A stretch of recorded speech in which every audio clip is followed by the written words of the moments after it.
সাবরুম শহরে অটো স্ট্যান্ডে অটো রাখা নিয়ে পেট্রোল চালিত অটো, ইলেকট্রিক চালিত অটো সংগঠনের মধ্যে বিরোধ দেখা দিয়েছে। বর্তমান সাবরুম শহরের যে অটো স্ট্যান্ড আছে সে অটো স্ট্যান্ডে খালি জায়গাতে আরো 300 অটোর স্ট্যান্ড করা নিয়ে পেট্রোল চালিত অটো সংগঠনের সাথে বিরোধ চরমে। আজ সকাল থেকে সমস্ত পেট্রোল চালিত অটো সাবরুম অটো স্ট্যান্ডের জায়গা দখল করে নেয়। সাবরুমের এসডিএম শিবজ্যোতি দত্ত গত 21শে নভেম্বর এক আদেশ মূলে জানায়, সাবরুম শহরের পার্কিং রুম ছাড়া কোনো অটো রাস্তায় থাকতে পারবে না।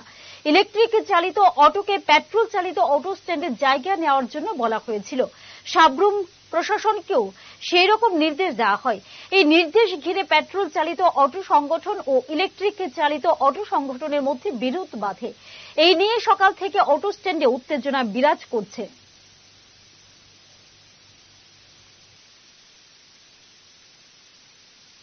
আমাদেরকে হঠাৎ করে কালকে এসডিএম থেকে ফোন করছে যে মিটিং আছে, কিন্তু আমরা আগে কোনো সংবাদ পাচ্ছি না। কালকে হঠাৎ করে 4:30-5টার দিকে একটা ফোন করছে যে হঠাৎ করে এসডিএম এর চেম্বারে আসো। আমরা গেলাম, যাই দিকে আমরা একটা নোটিশ ধরা দিচ্ছি এসডিএম স্যারে যে একটা অর্ডার কপি একটা ধরা দিচ্ছে যে আগামী 1 তারিখ থেকে 1 ডিসেম্বর থেকে পেট্রোল চালিত অটো স্ট্যান্ডের পাশে পিছনের দিকে যে ফাঁকা জায়গাটা থাকে হেরা বক্তব্য এই ইলেকট্রিকের একটা হেরা স্ট্যান্ড করে দিব সরকারি খরচায়।